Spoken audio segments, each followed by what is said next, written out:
Hi, it's Dawn and Patrick, Sunset Hill Tree Farm. Today we need to talk about a very important asset to our farm that's actually often overlooked. I'm going to take you out to the tree field and show you what I mean.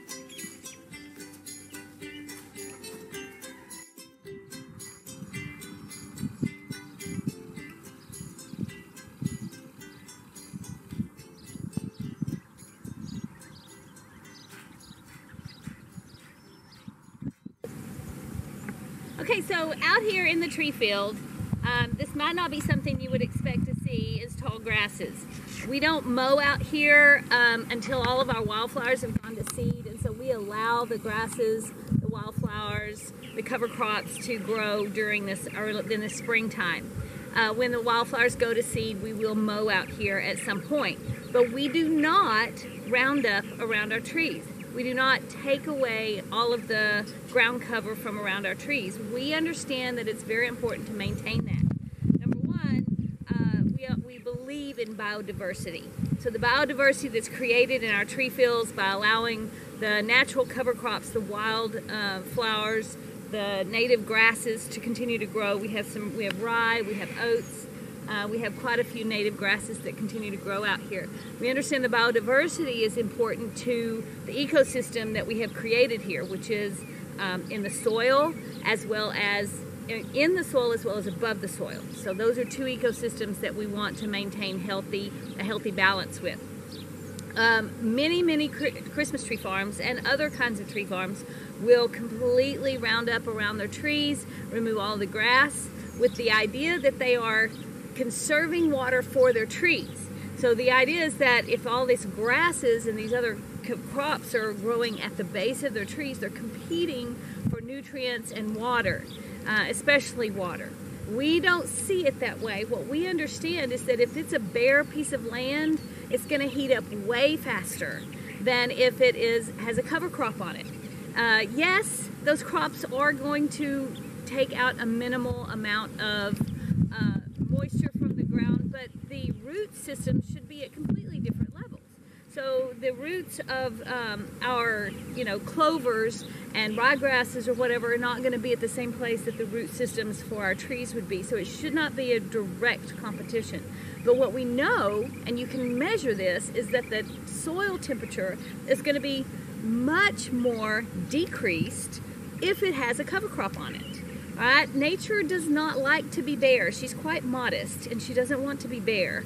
And so if we leave it bare, it's going to cause more problems. You're going to heat up the soil, you're going to lose macronutrients, you're going to lose those organisms that are living in there because it gets too hot.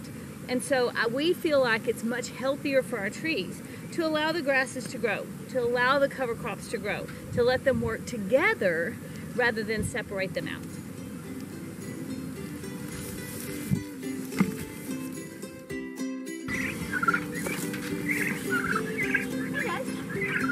Another way that we work with nature on our farm and using the grasses is that we have these big chicken tractors, that we built specifically the right size to go down between our Christmas trees in this field right here. The purpose for these is that we are going to be feeding our chickens out here. Our chickens are going to leave their droppings, and these are our turkeys actually. These are we have chickens, but here we have turkeys, and we've even had ducks out here. And so all of them will do the same thing, but they will eat the grass as we move them every day. We move these chicken tractors day to day through the tree field, and they will eat the grass. So that's free food. That's food we don't have to pay for. And so we're going to use what is already provided to us by nature on the farm to feed our animals. And so our turkeys, our chickens, even our ducks have taken advantage of this free food that's provided by nature on the farm. What they leave behind are more nutrients to fertilize the ground. And so the results is that we, again, work with nature. We do the best we can to make sure that we're utilizing the property and the produce and the materials that we have on this farm to its maximum potential, and hopefully saving us money. Hey, turkeys!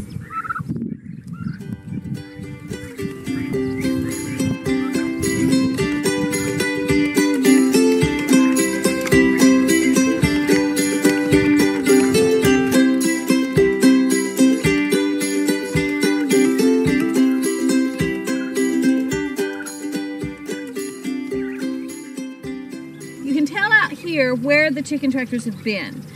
They moved up this row last time, then we moved them over, and now we're heading back down this row. But you can see here where the grass has been eaten, and there's obvious droppings but left behind.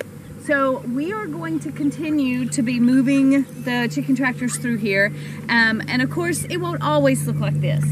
We will mow at some point as soon as our wildflowers go to seed and we are assured that we'll have a new crop next year. We will mow a lot of this, but it's very important to us that we leave it during the springtime because you have all the rain, the high level raining in the springtime, and this is a little bit terraced, and so water can wash away our very important topsoil. We also have the wind that blows in the springtime, so we want to maintain and hold on to that topsoil. It's so important. And so these allowing the wildflowers and the native grasses to continue to grow out here during this springtime, it's important for all of those. So we're going to continue to work with nature to try to care for the ground, the soil, our trees, and the native plants that are out here as much as we can. That's the way we like to do it here at Sunset Hill Tree Farm.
Okay, so raising calves on the farm, grass is extremely important.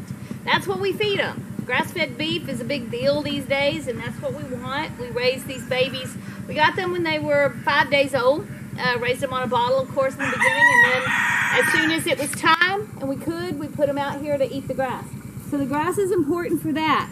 Now, it takes about 4 acres of grass to feed, if you're gonna just strictly feed grass, you need about 4 acres per year for a whole year for one calf, or one cow, to raise it on it.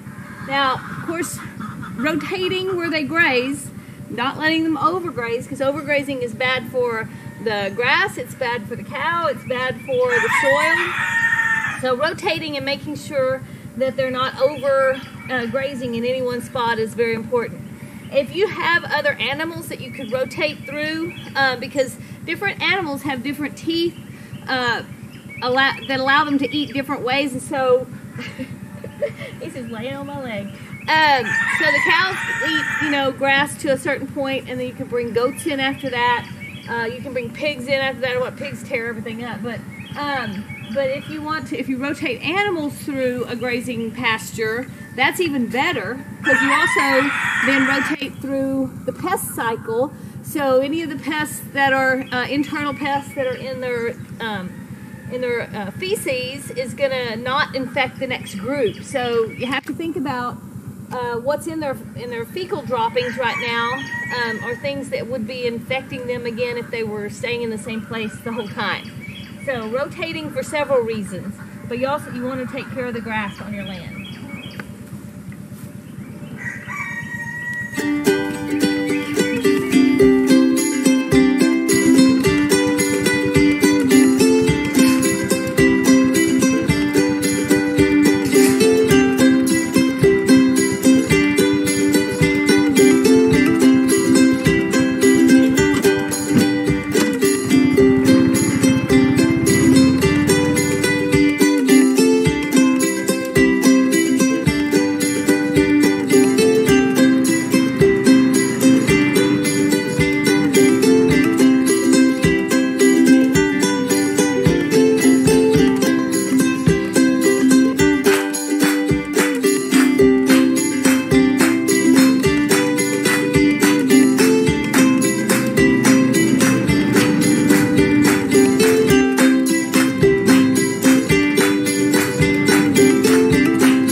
So Dwayne and I, making assessments of the farm, wanting to make the most use of the land that we have, realized that we had a lot of empty land back here that was not being utilized in any way.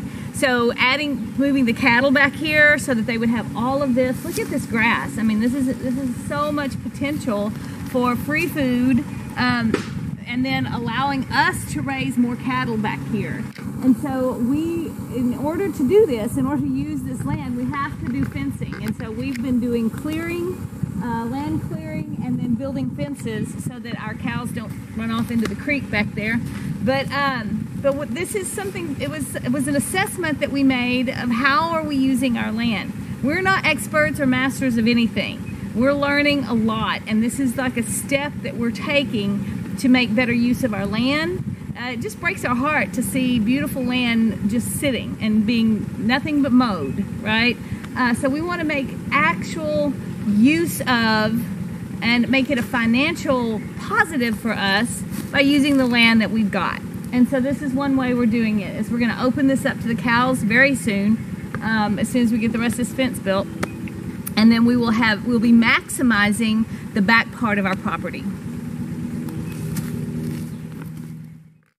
Okay, to show you kind of what we've been doing, the creek is right here, so we're following the creek line. We had very dense briars, brambles, brushes, and of course lots of trees, saplings, and things that are out here. And we've had to clear all of that out and then make the alleyway to put in the new fencing. So I don't know how many yards we're talking, but it's been a long ways. We have to go back around to the other side of the property and then cut across to where the neighbor's fencing stopped, and then add, a butt up to that. But this is what we've been working with, this very dense foliage, and I've been clearing this, and so it's been a challenge. Another challenge, the problems we're going to have as building this fence is dealing with these gullies that you see here. We have these low spots because this is Chambers Creek back here. And these are all the washouts that when it rains, we have those big rains like we had this spring. These all wash down into the creek. So we're going to have to be able to build fence from gully to gully and then do some kind of something in between in the gullies that will allow us to not lose our fence when we have a heavy rain. Because it really does move down here. If you can see down the creek, which it's hard to see over there right now, but there are big trees down in that creek, and so we know a lot of these logs, a lot of wood gets washed down in there. So that's one of our challenges back here in building our fence, but we're gonna get it done.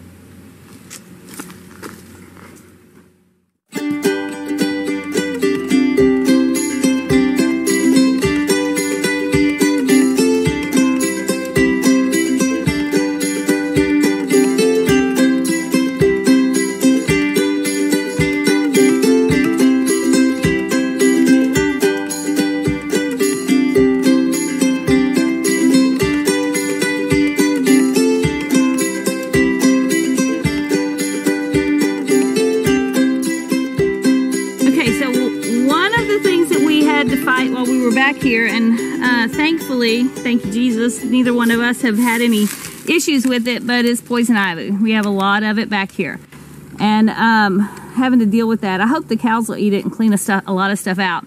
As if you see the poison ivy, you can see, if you want to know, be able to identify poison ivy, it's kind of like you've got thumbs here. So the two outer, there's 3 leaves. The 2 outer leaves look like they have thumbs sticking out here. And then the middle leaf has 2 thumbs, a thumb on both sides. So like this one is perfect. Some of them are exactly right. Some of them are a little modified, but that's basically, you can see the 3 leaves, and the 2 outer ones have only 1 extension from the outside, and the middle one has 2. So that's a way to identify poison ivy. And it's one of the things we've had to fight through back here. The thing is we've cleared out, if you'll notice, up here, as we've cleared out briars and brambles, now there's sunshine. So sunshine is going to be back here. What's sunshine going to bring us? It's going to bring us more grass. And so as we clear a lot of that stuff off the top, it's going to allow for more grass growth, because that overcarriage of the trees and the briars and everything, it limits the amount of grass that can grow back here. But now that we've opened a lot of this up through here, we'll have even more grass available for our cows. That's cool.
Alright, if you've seen any of our other videos about the pigs, we have these special pigs called Mangalistas, and they think they want something in my hand to feed them. But they're Mangalistas. They're hairy and have long curly hair. You can see her long curly hair here. But they're a special kind of pig. You don't just feed them out on corn. From what we understand, corn can taint the taste of their meat, make them bitter, and so we try to stay away from corn with them. They are really, they're foragers. They would be happy to be let loose, and we're going to work to do that, let loose and just eat the grass out here. So back in this area, we're adding some pens. We're looking at getting some, maybe some electric fencing that's movable so we can move them around. No, don't eat my boot. Move them around and let them forage, because that's what they like to do. They like the greens and the roots and things like that. So this is another way that we can use our property and use the grass on our property to help save us money and give our animals what they really want and need. We had grass in here before and they tore it up in just a few hours. And so we're going to need to actually be moving them around if we want them out there foraging. So we try to provide them with lots of greens in this pen right now until we can move them again. So that's another way we can make sure that we're using the grasses on our property and maximizing what we do for our land and for our animals.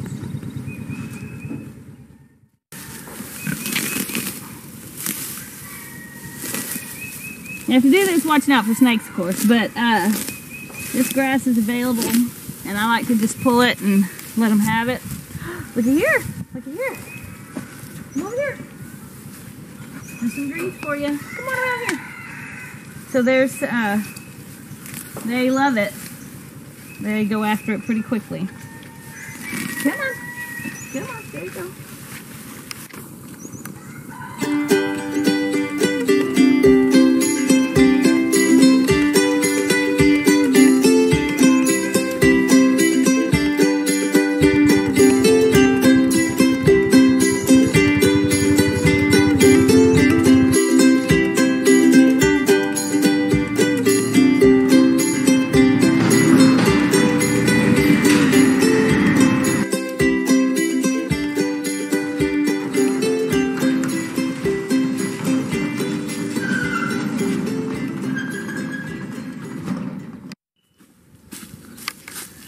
So that's how we do it here at Sunset Hill Tree Farm.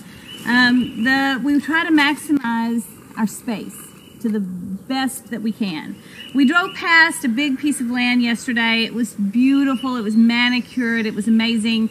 It was a monoculture of the same kind of grass, and it was just not being used for anything. It was a waste. And so here at the farm, maybe not everything is gorgeous and beautiful all the time, but we really try to make the most of what we have. We are blessed with this piece of property. We are blessed with the opportunity to grow things and to take care of things. And we want to be the best stewards that we can be with what we've been given. And so that's our attitude, that's our belief system, and that's what we try, that's what motivates us for the decisions that we make. So that's how we do it at Sunset Hill Tree Farm. Real farm, real fun.